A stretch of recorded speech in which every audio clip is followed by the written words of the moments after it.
አንድ ሰው ከራስሽ በላይ እወድሃለሁ ወይም ትወደኛለች የሚል አይነት ስሜት ካገኘ ይሁን እንደ ሰው የሚያስብ ራሱ አይመስለኝም። ቅድሚያ በዚህ ምድር ስንኖር ራሳችንን ነው ልናስቀድም የሚገባ። እኔ ከሌለሁ ምንም የለም። ስለዚህ ቅድሚያ ራሷን ታስቀድም። ለማይገባው ሰው አንድ ጠብታ እንኳን እንባት ታውርጅለት። ለዛው የምንከፍል ዋጋ ለማይታየው ሰው አውርሽ።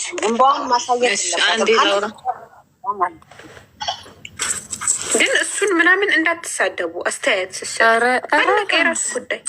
ኧረ እኔ ትዝም አይለኝም እሱ። እኔ ግን ማለት ነው ዛሬ ማለት ነው አይሚ በእውነት እኔ ማለት ነው ከሚዲያው ራሱ ብትርቅ ማለት በቃ በዚህ መጠን እንደተጎዳች ከገባት ከነሱ ብትርቅ በቃ ትክክለኛ ውሳኔ ነው የወሰነችው። በቃ ደግሞ ከቤተሰቦቿ ጋር ከሚዲያውማ አትርቅም። ከሚዲያውማ ራቅትበት ከሚዲያው ሳይሆን ምትርቀው ቲጂ ከሚዲያው ሳይሆን ከነሱ አትችልማ። ከነሱ መራቅም አንችልም። ለምን አጎኗ ያለው አባቷ እንዴት ነው ትችላለች? ብቻዋን መምጣት ትችላለች። ይኸውልሽ አንዴ ላውራ እዚህ ጋር ከሚዲያ መጥፋት የምትችለው ወይ ከሱ መራቅ የምትችለው ከጎኗ ያለው ሰው ሲረዳት ነው። አባቷ እንዴት ፑሽ እንደሚያደርጋት እዩ፣ ጫና እንደሚያሳድርባት እዩ። መምጣት ትችላለች። ፋፊ መስራትና እኮ ከሱ ጋር ሁኜ ይለያያል። አልፈልግም ከሌላ ሰው ጋር ሰራለሁ ብሎ ትናንት ተናግሯል። ታይ ወደዛ ትሄጂ እኮ ከሚዲያ መጥፋት ሳይሆን ቅድሚያ እራሷን ማቆም ነው። እንባዋን አለማሳየት፣ እንባዋን ፈጣሪ ፊት እንጂ ሰው ፊት ማልቀስ የለባትም። ደካማ ጎኗን አይደለም ለሌላ ሰው ለራስሽ እንኳን ደግመሽ አትንገሪው። ዋጋ ለሚገባው ሰው ዋጋ ስጪ። ዋጋሽ ላልገባው ሰው እንደ ድንጋይ ረግጠሽው ሂጂ። አንዴ የመታሽ ድንጋይ ስትሄጂ የመታሽ ድንጋይ ተመልሶ ከመታሽ አንቺ ነሽ ድንጋዋ። ከፊትሽ ላይ የሚመታሽን እንቅፋት አንሺው። ህይወትሽ ያንቺ ነው። ግን ሰዎች እንዲረማመዱብሽ አትፍቀጂ። እኔ አባባሌ ገብቶሻል እናቴ? ማለት የዛሬ ውሳኔዋ ጥሩ ነው፣ ግን ማለት ነው እሷም ተናግረዋለች። እኔ ላይ የደረሰው ነገር ከጓደኞቼ ጭምር ይድረስባችሁ ብላለች፣ ተናግራለች። የልቧን ነው የተናገረችው። ዛሬ ብታለቅስም እንደውም ወጣላት፣ እንኳንም አለቀሰች። ግን እነዚህ ተከትለው የሚመጡት ጓደኞቹም ሆነ ማንም በዙሪያቸው ያለ ሰው ማለት ነው ከእነሱ ትራቅ። እስኪ ገበያቸው ይቀዝቅዝ። ገበያቸው እሷ አይደለች? እይታቸው እሷ ናት እኮ። እንኳን ለእነሱ ቀርቶ ለትናንሽ ዩቲዩበሮች ራሱ ገቢያቸው እሷ ናት። በዚህ ደረጃ የምትወደድ በዚህ ደረጃ የምትደነቅ ልጅ ራሴን ለማጥፋት አስቤ ነበር ስትል በጣም ነው የተሰማኝ ዛሬ። እግዚአብሔርን በጣም ነው ያለቀስኩት።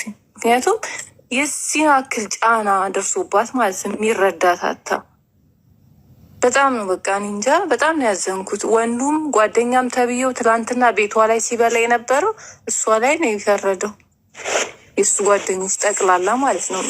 ከአሁን በኋላ ግን ማድረግ ያለባት ውሳኔዋ ጥሩ ነው። ከአባቷ ጋር ከቤተሰቦቿ ጋር መኖሩ ጥሩ ነው። ግን በቃ ከእነሱ ትራቅ።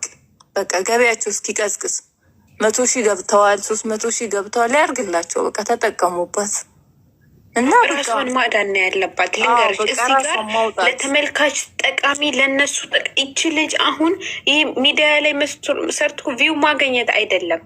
ዛሬ የገባችበትን ስትረስ እዩ። ማልቀስ አይኑ ጭንቀትን ያስወግዳል። ራሴን ማጥፋት አንድ ጥያቄ በእናታችሁ መልሱልኝ። ቡቡ የሚል አካውንት የእሷ ነው የእሷ አይደለም? 2 ቪዲዮ ተለቆበታል። አንደኛውን ቪዲዮ ሪፖስት አድርገዋለች፣ ሪፖስት አድርጋለች፣ ራሷም ሼር አድርገዋለች፣ ሪፖስት አድርገዋለች። ይፍቱ ትቀጥል። ታዩ ይፍቱ ቀጥይ። እሺ እኔ ላይ መልዕክት ምንድነው ማስተላልፈው ሌሎቻችሁ እንዲሰሙ የሚፈልገው፣ አንደኛ ማቹርድ ናት ልጅቷ። ዛሬ ላይ እንደዚህ ደካማ ሆና ያው የነበራት ቁስል ነው ያደከማት፣ የነበራት ስብራት ነው። እና ምንድነው የምለው ሀይሚዬ አንቺ በጣም እንቁና ጀግና ሴት ነሽ፣ እውነት ለመናገር ማለት ነው። ለማንም እንዲህ ስልሽ እኔ ለማሞካሸት ብቻ አይደለም፣ በሪሊ የውስጤን ነው መናገር የምፈልገው። ፋፊ ያለችውንም እጋራዋለሁ፣ ያለችውን ነገር እጋራለሁ። እና ምንድነው ማንም ሰው እኔ እስፔሻሊ ከዚህ በኋላ ሚዲያው ላይም እንዳለችውና ራሷን በትምህርት አፕግሬድ እንድታደርግ ነው እኔ ሰፖርት ማድረግ የምፈልገው። እሷ ለምን በጣም ማቹርድ ናት ማለት በትምህርት ብታግዝ የራሷን ክህሎቶቿን ምናምን እንጂ ብዙ ነገሮች አሉ። ይሄ እኮ እንቅፋት ነው ማለት አሁን ዛሬ ለምታየው ምናልባት በፍቅር በጣም እንትን ብላ ሊሆን ይችላል እንጂ አንዳንዴ መንገድ ላይ የሚያጋጥሙን እንቅፋቶች ናቸው። የህይወት ምንም ያልፋል እና በጣም ነው የምንወድሽ። በኤኒ ሚንስ ይሄ ነገር እውነት ከሆነ አለንልሽ። ምክንያቱም አካውንት ከፍቼ የመጣሁበት ምክንያት አንቺ ነሽ። አውሪን በውስጥ መተንፈስ የምትፈልጊው ነገር ካለ አለንልሽ። የእውነት ሰዎች ቦታ መውጣት ከፈለገች የሆነ እንትን ታድርግና 1 ወር ምናምን እራሷን እንትን አድርጋት። ይሄ ነገር እውነት ከሆነ የእውነት እኔ ዛሬ በጣም እስከ ዛሬ ድራማው ከተሰራ በኋላ የተሰማኝ ስሜት ተሰምቶኛል።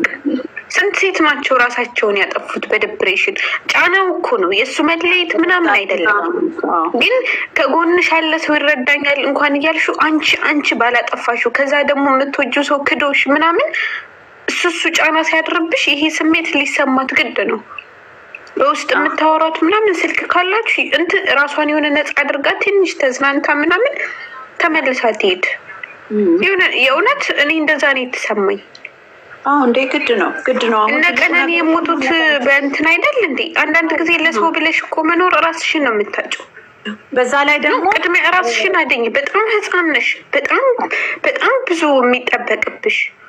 ለምን ባለፈ አይቸገርም። አንቺ እናቱ ወይም እህቱ እኮ አይደለሽም። እሱ ድቃላ አምጥቶ ልታሳድግለት የሚገባው ጀግና ነሽ። እንደዚህ አይነት መጋፈጥሽ ራሱ የእውነት